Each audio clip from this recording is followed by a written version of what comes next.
On parle souvent de SaaS comme Notion, Slack, HubSpot, mais le SaaS français et européen dans tout ça. Aujourd'hui, dans cette vidéo, je vais vous montrer des exemples concrets de SaaS qui fonctionnent vraiment, qui sont soit d'origine française ou européenne. On commence. Alors, je les ai classés par catégorie. 3 catégories, pour être précis. Le SaaS B2B, pour aider les entreprises. Le SaaS B2C, pour les particuliers. Et ensuite, le SaaS no-code et automatisation, ce qui simplifie les processus. On va commencer du coup tout de suite. Sur la gauche, vous avez créé une petite liste, tout est dans mes petits onglets qui sont déjà prêts. Et on va commencer avec Payfit. Alors Payfit, c'est une solution française qui permet du coup de faciliter la gestion de la paie. Alors pour ceux qui sont familiers du monde de la paie et de la comptabilité, c'est vrai que c'était pendant longtemps un secteur qui a souffert de la non-digitalisation. Pendant longtemps, alors le fait que ce soit des données sensibles, la paie, les finances, la banque notamment, mais ça a mis quand même beaucoup plus de temps que d'autres secteurs à venir se digitaliser, et Payfit du coup vient répondre à cette problématique-là. Et pourquoi ça marche? Parce qu'avant, il fallait gérer les payes, c'était un enfer, tout simplement pour les entreprises. Et maintenant, ils ont créé un petit SaaS qui automatise certains processus et ce qui permet d'éviter tout simplement les erreurs. Donc je ne les connais pas, je ne l'utilise pas. Ceux qui l'utilisent et qui connaissent, n'hésitez pas à laisser un petit commentaire, un avis sur cette solution. Je serais ravi d'avoir vos retours. Le deuxième, on va partir du coup toujours sur une société française et on part chez Swile. Alors Swile, c'est un domaine différent, on est encore une fois pour les entreprises. L'idée ici, ça va être de simplifier la gestion du coup des tickets resto. Alors avant, on avait du ticket papier, pour ceux qui ont travaillé en entreprise ou qui sont salariés ou qui étaient salariés, peu importe. Et du coup, on avait des tickets papier. Là, aujourd'hui, grâce à cette solution-là, tout est centralisé, une carte unique, et en plus, on a des avantages. Donc là, le problème, le point de friction, le point de douleur et la niche, elle est claire, elle est simple là-dessus, mais elle est efficace et ça marche bien. En plus, ce qui est cool avec les SaaS pour en général entreprises, c'est que les entreprises sont quand même plus enclins à dépenser pour améliorer le confort de leurs employés ou investir pour augmenter la productivité. Donc du coup, ce qui fait qu'en gros, c'est plus facile de faire sortir la carte bleue une entreprise, je trouve, qu'à des particuliers qui, du coup, à force, on a beaucoup de SaaS finalement, on a beaucoup d'abonnements. Le troisième, on va se diriger chez, comment il s'appelle déjà? Spundesk. Spundesk. Alors eux, c'est une autre, à peu près le même secteur, on n'est pas dans de la paye.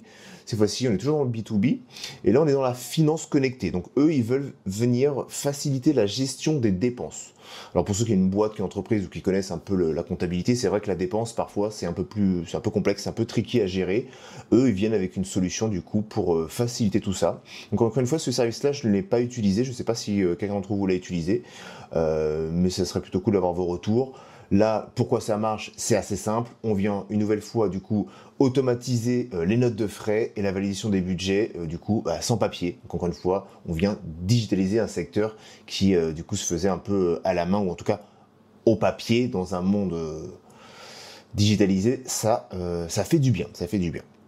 Donc voilà pour les B2B, donc j'en ai sélectionné 3, on va s'arrêter là, il y en a tellement que la liste pourrait être très longue, mais je vais m'arrêter là-dessus pour l'instant et on va directement switcher sur du B2C. Donc là cette fois-ci ce sont les particuliers comme vous et moi qui sommes du coup concernés, quoi. Tout le monde est un particulier, hein, quand on travaille, même qu'on a son propre patron, à un moment donné on est forcément particulier, donc c'est aussi ça la force aussi de ce marché-là.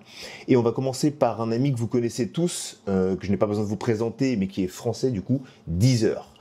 Donc Deezer, là la promesse elle est simple, pouvoir écouter de la musique partout, n'importe où, via un abonnement.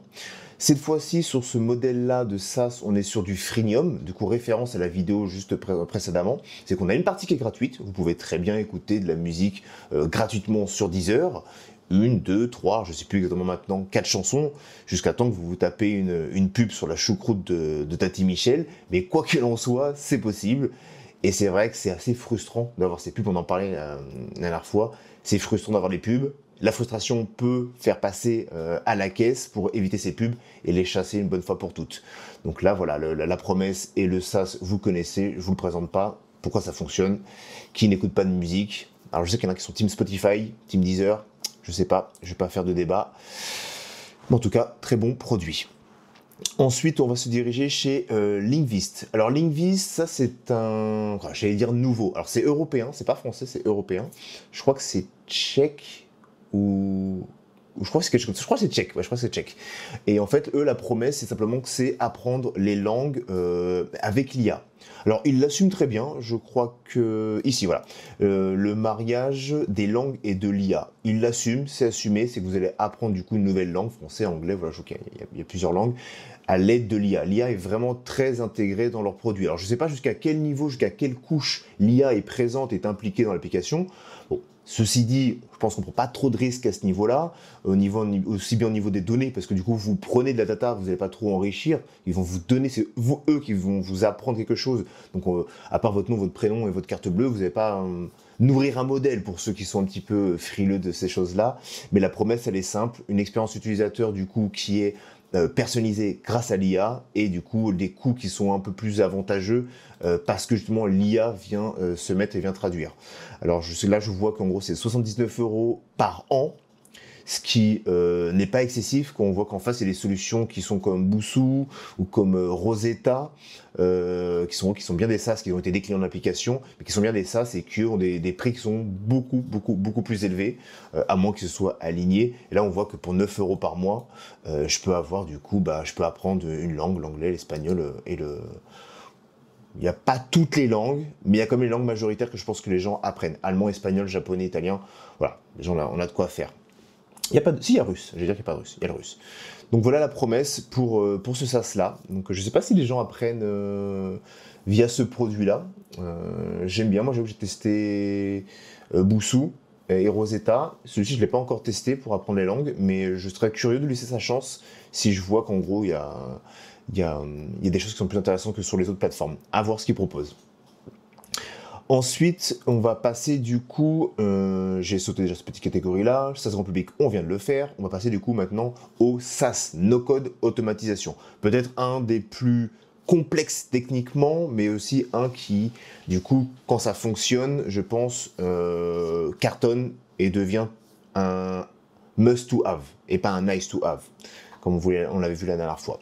Donc pour ceux qui n'étaient pas là ou qui n'ont pas vu la vidéo précédente, un nice to have, c'est en gros, c'est un produit, c'est un SaaS qu'en gros je vais utiliser.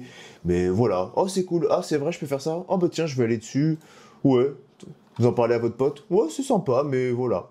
Alors qu'un must to have, on est qu'en gros sur quelque chose que vous utilisez au quotidien qui devient qui est tellement intéressant, utile, ou qui règle tellement un gros problème pour vous que vous l'utilisez au quotidien et que maintenant, aujourd'hui, ça serait impensable de ne pas utiliser. Je sais pas si vous avez des exemples. Alors je sais qu'en gros, moi je pense à des choses comme par exemple maintenant qui est très à la mode. Nous à l'époque on est vraiment team Photoshop parce qu'on est un peu plus dans le monde depuis longtemps. Mais maintenant je sais que Canva, il y a des gens qui ne peuvent plus vivre sans Canva. C'est impossible. Des gens qui ne peuvent pas vivre sans Spotify, etc. C'est juste en gros, maintenant qu'ils l'ont, ça fait partie intégrante de leur vie, soit personnelle ou soit professionnelle en fonction de si on est sur du B2B ou du B2C. Troisième catégorie, on va passer du coup sur les SaaS, no-code et automatisation. Je pense qu'il y en a qui vont connaître le premier, qui est tout simplement, ni plus ni moins, j'ai nommé Weglot. Weglot, vous le connaissez, la promesse, elle est simple, la manière la plus simple de traduire un site web. Alors historiquement, c'était un plugin sur WordPress, je crois, de mémoire, mais là on voit bien que maintenant ils sont partout. WordPress, Shopify, Wix, Webflow, Drupal, même en custom. Peut-être un peu plus tricky si on part sur du no-code. Mais voilà, l'idée elle est simple et le point de rupture il est simple, c'est qu'en gros, traduire un site internet c'est compliqué. Nous, on vous le fait du coup via un abonnement, vous payez et vous pouvez le faire.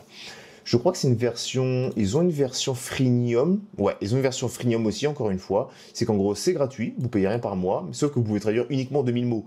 Alors, si vous avez un blog, vous pouvez oublier, et une seule langue. Donc, français, anglais, ok, ça fonctionne, mais par contre, 2000 mots, ça devient un petit peu tricky. Alors après, je sais que c'est traduire 2000 mots via leur outil, via leur interface. Je sais que sur WordPress, on peut très bien installer l'outil de plugin qui va gérer les langues, mais après on peut s'amuser, nous, à faire des traductions, entre guillemets, manuelles. Donc là, c'est un peu différent. Mais là, l'avantage en général de ce SaaS-là, c'est que vous voyez, vous avez plusieurs formules, et demain, vous faites des traductions automatiques depuis votre dashboard, et vous traduisez chaque langue, ou des fois même c'est automatique, en fonction de la langue. Si vous voulez que ce soit eux qui gèrent la traduction, vous avez les deux solutions. Il n'y a pas de problème pour ça. Voilà, donc là, je pense qu'il y a un de plus à présenter sur celui-ci. Hein, la promesse et la problématique de base était simple. Hein, on veut faciliter la traduction des sites web. On sort un produit, on sort un SaaS. Là, encore une fois, on est sur un niveau de complexité qui est un petit peu difficile de s'imaginer pour inspirer, mais c'est vraiment pour que vous ayez cette logique et cette approche qu'il y a un problème, il y a une solution. Et s'il y a un problème, justement, c'est qu'il y a une solution, comme le dit le dicton. Le dernier côté automatisation, je le présente pas, je pense, pour ceux qui sont familiers. En tout cas, si je peux le présenter, c'est Make. Make, tout simplement, qui vient répondre à un problème. C'est du coup, automatiser les tâches, tout simplement.